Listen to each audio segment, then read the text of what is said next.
Καλησπέρα σε όλους. Είναι Τετάρτη, 8 Ιανουαρίου. Είναι άλλο ένα βίντεο της σειράς Όλα για την ΑΕΚ.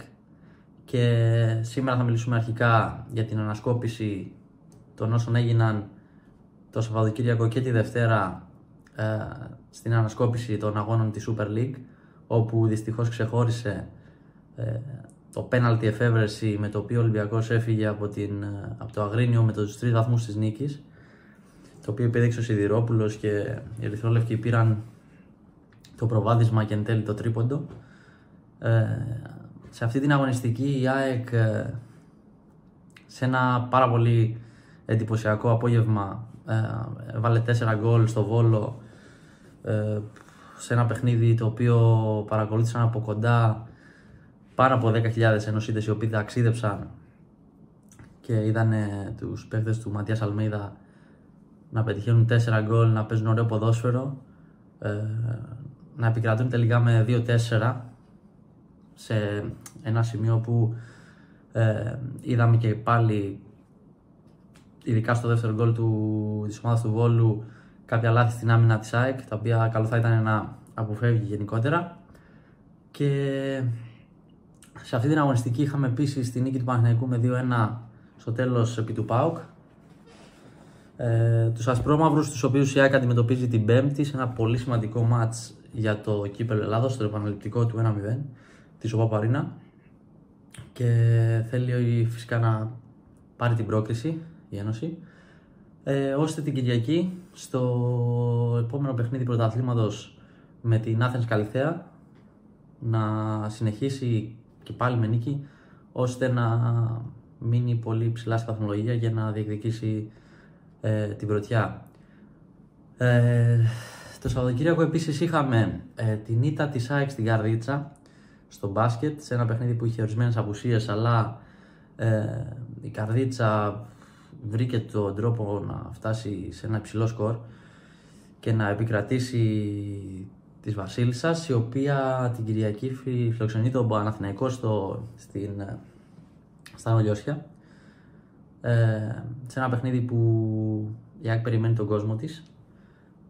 Είναι την ίδια μέρα με τον αγώνα του ποδοσφαίρου στις 5 και 4, 8:30 είναι το παιχνίδι της ΟΠΑΠ Αρίνα, και θα ήταν πολύ καλό να βρεθούν οι φίλοι της ομάδας και να στηρίξουν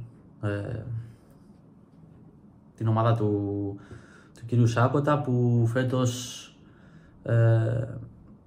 κάνει μια καλή προσπάθεια και έχει φιλοδοξίες, όπως έχουμε πει και σε προηγούμενο βίντεο, για το δεύτερο μισό της σεζόν.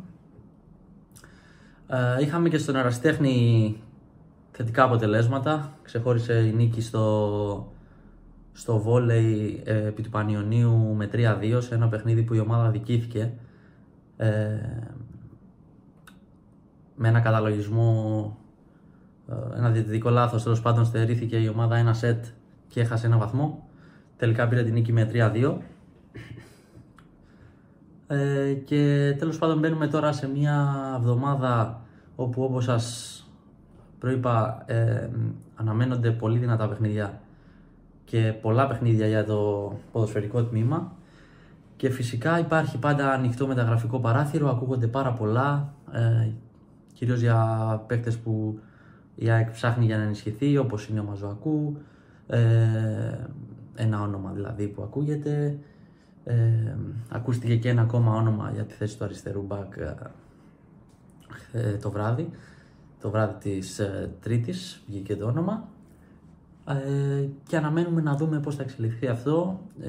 Είδαμε επίσης τον Ελίασον να μπαίνει στην αποστολή, να μην αγωνίζεται ωστόσο, να συνεχίζεται μια φιλολογία για ομάδες που τον διεκδικούν, ας το πούμε, αλλά καμία δεν έχει τουλάχιστον φτάσει κοντά στις απαιτήσεις της ΑΕΚ, οπότε ο παίκτης είναι στην ΑΕΚ και πρέπει να αγωνίζεται, εφόσον υπολογίζεται και κανονικά από τον Ματίας Αλμέιδα. Και από εκεί και πέρα θα δούμε πώς θα εξελιχθεί αυτό το μεταγραφικό παράθυρο. Αυτά ήταν τα σημαντικά. Όπως είπαμε και πριν από λίγο, αναμένεται μια πολύ ενδιαφέρον εβδομάδα. Ευχαριστώ για αυτό το βίντεο. Μπορείτε να κάνετε εγγραφή και ένα like, και θα τα πούμε στο επόμενο βίντεο.